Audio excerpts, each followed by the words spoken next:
so welcome back to another episode of the What's Your Motive podcast. I have a guest that I've been trying to get on the show. He's a businessman, a very, very influential individual here in the Milwaukee area. And one of the greatest things that I found about him is he's so personable. And my son, Little Walt, has really taken a like to him. He's opened his arms up to him. He's letting him train with him. And just to be able to be upon a professional that's really, really down to earth has been just a great experience. And it makes my heart smile because I'm not the best soccer player.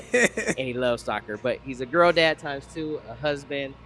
Received so many accolades for the Milwaukee Major Arena Soccer League. He's been an MVP, an All-Star, first and second team honors. They have a big game this Friday. Yeah.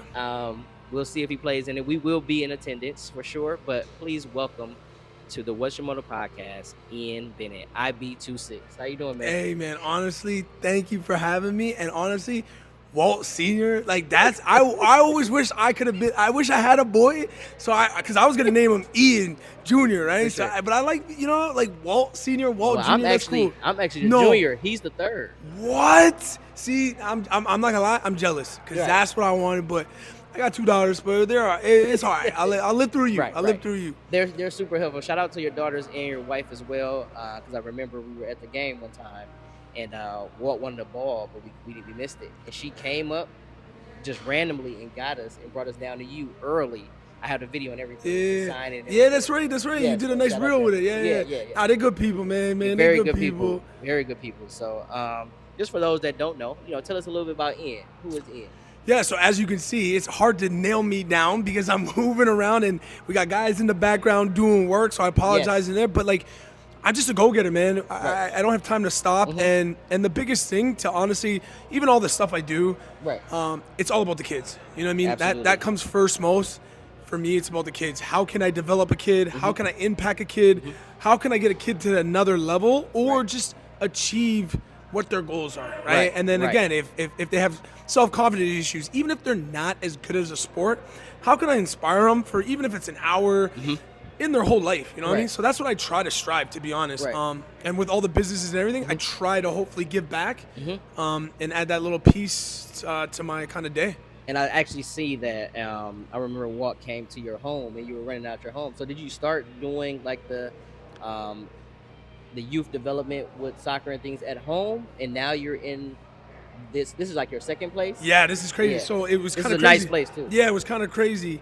So I started at home, right? Okay. I went from Monday, Wednesday, Friday, Uh-huh. and it was just getting rammed in the backyard because I put that turf down there, like I turned my backyard because I wanted the kids to play, my kids to play, right? Because you have that excuse, Right. where if it's raining, it's bad weather in Wisconsin, the weather can change. Absolutely. And then obviously the missus don't want grass stains on their All in clothes and there. everything. So I thought of a solution. I'm like, let me think about this. Right. I'm gonna turn my backyard. So one, there's no excuse because even if it rains, they can still play. It's not gonna Absolutely. get muddy. Yep. No grass stains. So there's no excuse. So I tried to take the excuse out of it. And then, so I did it, but then everyone's like, yo, can I come to your backyard? Come to your backyard. So at the time, it was just chill. But then I had like 20 kids in there, and I'm like, hold on.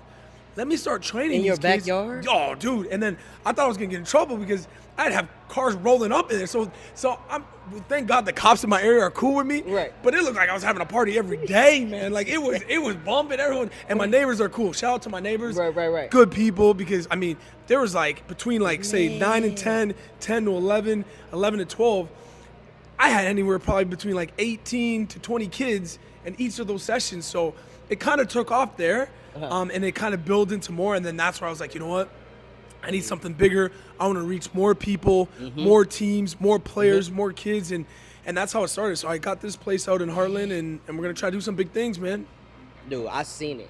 I've seen the kids be there and all the It's no people in joke. there, and Walt was just he got this in his backyard. It was just crazy. And you put him through one of the toughest workouts. So that just says a lot about you, though. Yeah. The fact that the kids really gravitate towards you. And that's a big thing we need, especially getting them young and then in the sport of soccer. You know what I mean? So I really, really appreciate that. What inspired you, though, to get into soccer, as a young boy? Yeah, no, that's a great question. My dad, man, My dad, he's from Jamaica. Okay. He balled Didn't too. know that. Yeah, he's a baller. So I'm a Jamaican and Trinidadian. Obviously, I was born in Canada, so I got warm blood in me, bro. I got warm blood in me. I can handle it. So Got you. he just always had it on, man. Like he just always had it on during the day. I went to watch him play, and then honestly, he coached me, and I'm so lucky because you know how you got parent coaches. I was and gonna ask you that. right? You got parent coaches, and I coach my 2 daughters. Sometimes you have to have a good relationship, right? Because first thing, they're going to be harder on you than anyone because they don't want to show favoritism, right, to your teammates. Right. And it's a hard dynamic because then it spills over at home. Let's be real, right? Your dad's coaching you. Yes. You have a good game or a bad game, you going to hear about it, right? So I'm that dad. and yeah, and you try not to, right? You try not to, but at the end of the day, you're like, you're at the dinner table, you're like, oh, catch this. Oh, you didn't catch that in the game. You know what I mean? Like, you don't want to put those things in your head. But honestly, my dad and my relationship was really unique. Okay. I worked so hard, and it almost helped me become a half-decent soccer player and a good soccer player because of him. Because I was like, I ain't letting nobody, I'm not getting no handouts. I want to make sure that he's hard on me, and I want to make sure that I'm one of the best on the team so that they can't be like, oh, he's just playing because his dad's there. So that motivated me, and that helped me. Some kids kind of take it the other way, oh, my dad's being hard on me, but I kind of flipped it, and honestly, that helped me growing up. Right. So have you been able to do that and like translate that to when you're coaching your daughters? Because I don't coach, well, I have coached them before, but like I try to make sure that I have that fine line, like you said, to maintain our relationship. Our relationship is super strong. I don't want to strain it. Like, are you able to do that? Yeah. So I'm not gonna lie to you. I ain't gonna lie to you. Like because they're girls though, so it's a different. Like if I had a boy, I think the relationship would be different. Yeah, I'd be like, bro, you gotta drop down, give me 50 right quick. But I was like, no, I'm good. But with the daughters, I was hard at the start. I'm not gonna lie, but I had to work on it, right? Because like I wanted them to be the best. I didn't want them to have handouts. I didn't want them to show that like, oh, they're on the team because their dad and stuff. So we have that good relationship. So now once we're at practice, it's go mode, and then after, I'm dad. So even if they can say anything, even if they played bad, I can't take it on them. I won't say anything. And the best thing is that happened is high school, right? So I can't coach their high school if I coach their club. So it's been a blessing. So I let her do their thing. I'm like, I don't talk about what formation they should be doing, whatever. You tell me what you want me to do, and I'll come. And some games, she's like, you can come. Some games you can't. Like, I'm cool with it, right? Because I always want to be at her games, but it's her kind of season, and I want them, and I want them to do her thing and let her be her voice. You know what I mean? Right. That's beautiful. And then like, how do you balance it all too? Because like, being a professional, being a business owner, coaching, and all these other things that you do. Like, how do you balance out like your family life with your wife and your kids too? Just like So the family part is I'm lucky that they play soccer, so they're engraved in it because they know. Right. Like I told them. When Tori met me, my wife, I told her I love soccer. Right. Like this is like, I'm sorry, like I'm passionate. Like this is what I like.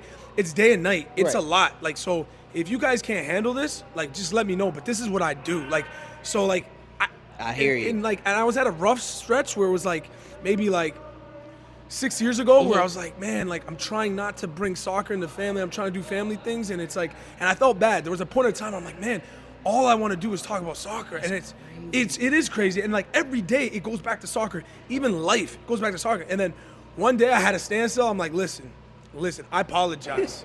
Your dad is crazy, but he loves this sport. He would, if I could do it all day, every day, I will do it. So, and I think having that communication, that talk with them, I think made them realize we're like, you know what I mean? Because I'm like 40 now, still balling, right? So they're like, don't you get tired? Don't you want to retire? And I'm like, I don't, man. Like I don't. So I think that helped the way I talked to them, and I think they felt that, right? Like because I sat them down. I'm like, I know I'm a lot. And you know me, I'm already hyper. If you know me, you are super energetic. I'm hyper. I'm moving. You're super energetic. So, and I'm a lot. So, but they were honest. Good energy, though. Yeah. Oh my gosh, always good energy, man. Yes. Like, we always do it. So, no, I'm just happy that they understand because soccer's part of my life, and it's always going to be a part of my life. Right. So, how did like your experiences and your upbringing shape, as a young athlete? Like, how did it shape your perspective towards like education, like for you and just for kids in general? Yo, that's crazy. That's crazy because everyone's gonna be like, "Oh, this guy just trained." Honestly, my parents were so heavy on education, right? Okay. So their biggest thing is, yo, you're gonna do your work, right, and then you're gonna play, right. And these days it's hard to tell kids to do that. They just don't get it because they got their phones, right? Like when we had phones, it wasn't like we had that snake, right? Right. We couldn't search the internet. You couldn't do all that stuff. So, and I get it, it's tough. But I'm telling you, like, quick little story. The day my parents were happy, I signed a contract. I was doing all this. The only time I see my parents cry of like pure joy is when I graduated. Bro, when I got that degree, man, I was like, From high school? For college. For college? No, high school was given, bro. If I didn't graduate high school, you probably wouldn't have seen me, bro. But graduating college. College, bro. I'm not gonna lie to you. So I'm in there. I'm getting up, get my reward. My mom and dad, and my dad is a tough dude. That boy that boy nails, boy. He's solid. And to see them cry, I'm like, are you crying, my dude? And I look at that little, I'm like, what? My mom was crying. She got crying. Right. I looked at my dad and I'm like, and then once I graduated, man, bro, it was like, you can do whatever you want now. Now you got your degree. If you want to go ball. And then if you don't, you have something to back on. And for that, it was kind of crazy to me. It was so surreal because it was like a piece of paper to make you guys that happy, but they loved it, man. And now looking back on it, it was perfect because now I could play more free, right? Because now I'm like, okay, if something, God forbid, something happens, right? I got a degree, I can go get a job, man. Right. So I get why their importance was it, and it made sense now. But I can't think. It was education, and then sports. Always school. You got homework, do that first. If you don't get it done, you ain't playing. And that's beautiful that you said that, and just you reflecting on all that, and you remembering that moment to be pivotal, and then you're like, even though I trained hard, I still did my academics. Oh, 100%. I came out on top on that, and I still was realistic enough for myself to be like, if something happens to me, God forbid, like you said, I still have something to fall back on. Yeah. I think a lot of kids think that's cliche, but that's really true. Yeah, right? It's cliche too, but the problem is when I didn't get the best grades. I'm not gonna lie, but I tried though. That's my problem. Like these guys, some of these kids these days, they don't get the good grades or don't get the satisfaction already. And then they just they quit, right? They're like, I ain't doing school anymore. But it's not. I said that many times. But the problem with me was I just kept trying. I'll study. You know what? If I got a good grade on that test, awesome. If I didn't, all right, I'll try again. So like that's the thing. There's nothing failure if you. The only thing you fail is when you actually don't work at it, right? So like if you don't study, of course, what you're gonna get, right? But for me, if I got a C, I'm like, I'm gonna try to get a B, and if I got a C again, you know what? I'm gonna try it. You know what I mean? So I didn't look at it as like a failure if I got a bad grade. I'm just like, I'm gonna just keep plugging away, just like sports. And I think at an early age, I was just like, sports, you got to train to get that skill, right? And it was the same thing in the classroom. I'm just trying to train. Hopefully, I'll get better and better. But like that's how I kind of put it, and that's how I put life in. It's like a game. So I'm always got to keep training. I always got to keep doing stuff. So that's how I just train my mindset, man. And that's a beautiful spirit, and that's one spirit that I would love for the kids to have, that intrinsically motivated spirit. Like you were motivated even when you, I got to see. I'm gonna try it again. I'm going back to it. And I think it's the same thing like the analogies used for sports. Yeah. Like it's just like sports. Like I gotta put the work in to get better. Oh, I messed up. Now I gotta go back to the drawing board and do it again. So that's beautiful. So besides like your father, like did you have any other mentors that were helpful? No, that's crazy. No, it was my dad, man. Like I never like had idols and stuff like that. You know, like obviously like you had like Michael Jordan, all those guys. But it was weird, man. Like I'm telling you, it was weird. Dad. It was just my dad. I was just like, yo, dad, like what you want me to do? Like, and you know, I'm watching it was crazy. And like watching LeBron grow up too, like, and I was just like, yeah, man, it was just my dad, you know? It was kind of crazy, man. I just thought like, and I still do to this day, I just thought his work ethic, man, because when I saw this dude work, man, I saw this dude get us up from school from like, let's say 7 o'clock, get us ready, and then come back at like 10 at night. Because, dude, monster. And I saw that, bro, and I'm like, I ain't got no excuses, bro. Like I'm telling you, when you see stuff like that, I mean, again, these days these kids don't appreciate it, which I still don't understand. But again, we're in a better time, so that's awesome. But bro, when I saw my dad do that, like years on years, dude, I can't fail with a dad like that, man. He didn't even have to say anything to me.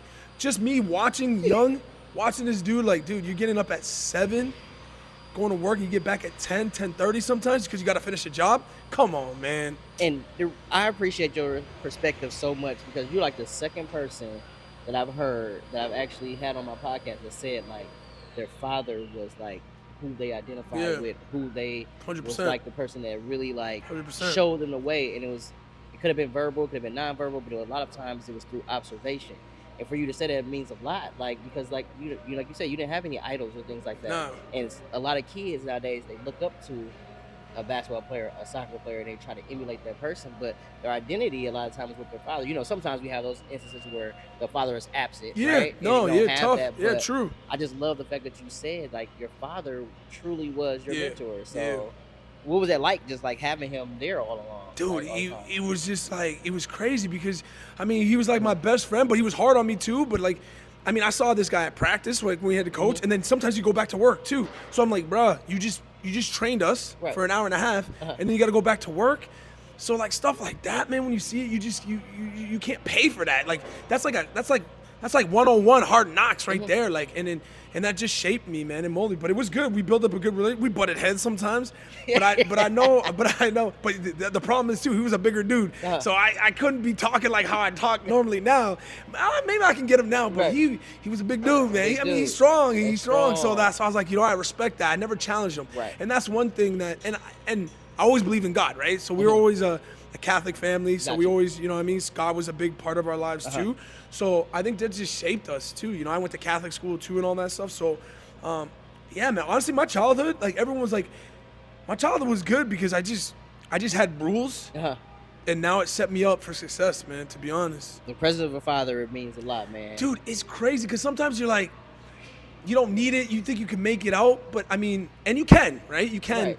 But it's just, there's nothing like it, man. I hate to say it, man. There's nothing like it. So, and again, if I need to be a mentor to somebody else, People I'll need do to it. hear that. 100%, man. Like, they need, man, they need, even if it's a girl too, Right. or you have a daughter or son, they need that figure. They need both, man, because it just, you get both perspectives of how to do things, you know A what I nice mean? little balance, Yeah, right? man. So yeah, I wish, you know what I mean, if they got the grandpas, whatever, like, but you definitely need a male figure and a woman figure. Gotcha, if you gotcha. can, female. So Milwaukee Wave, Yeah, man. Yeah, man. you're a legend here, man. I mean, I don't know about a legend. I played here for a minute. That's Right. probably why. But How's the experience been for you with the Milwaukee Wave? Like, dude, it's crazy, man. Been here probably like 17 years. I love it, man. It's honestly my second home. It's not even like it's my second home. Obviously, I got a place in Pewaukee. I met so many good people. It's like Canada. So like I'm from Hamilton, Ontario. I had that. I was gonna ask you that. H-Town's finest up in here, boy.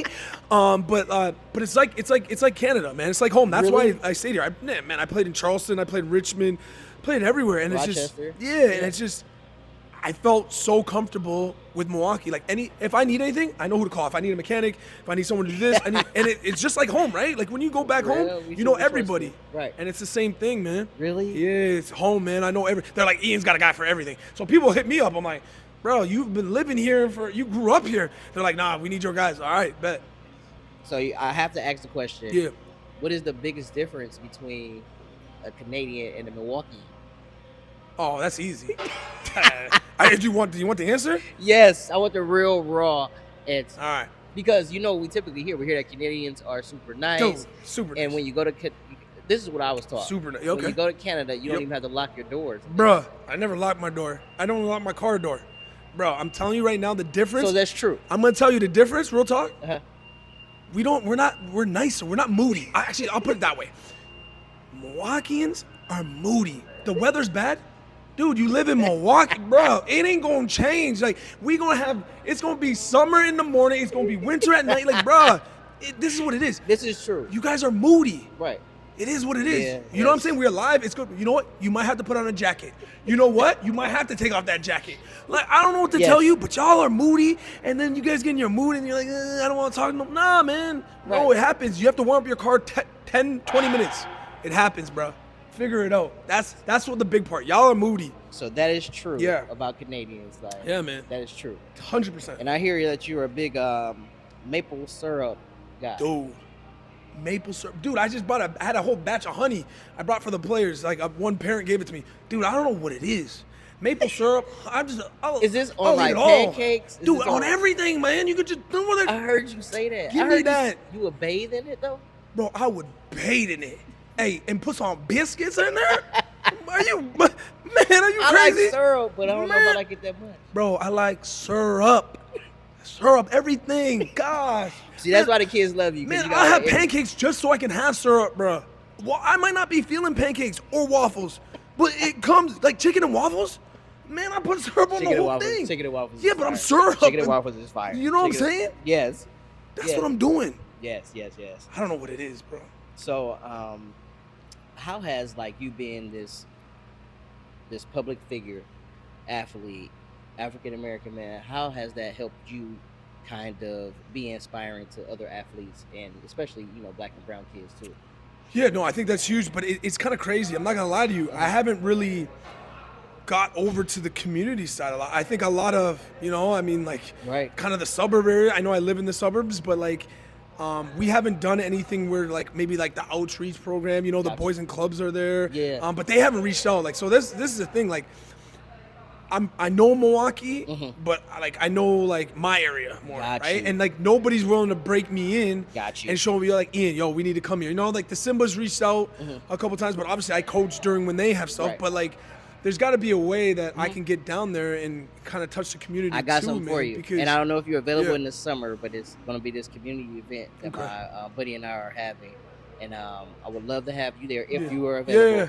If not, I definitely got to get like a signed jersey or something Yeah. to drop from you. But I think that would really, because like I remember you and I talked before about like if you need me, let me know. in That's terms what I of, try like, to that tell stuff. everybody I meet. I'm Yes. like, because I just don't have the connections when it comes For to sure. that, right? Because For sure. obviously I play ball, but I would love someone to be like, yo, Ian, let's go, come do this, Yes. because I'd be down to help you, because I want more brothers and sisters playing the game, right? You said you Like, told me that. Dude, I have on my 2 teams that I coach my daughter. I think I have one team. I have one black girl, and that's my daughter. And then the other team, I think on Avery's team, I have 2, and Avery and another friend. Is that? It's crazy, why, man. I'm trying to figure out why is that. Like, are our kids like not into it? Because Walt fell in love with it, Yeah. like on his own. Yeah. I just introduced him to it. Yeah. And then when he met you, it was over. Yeah.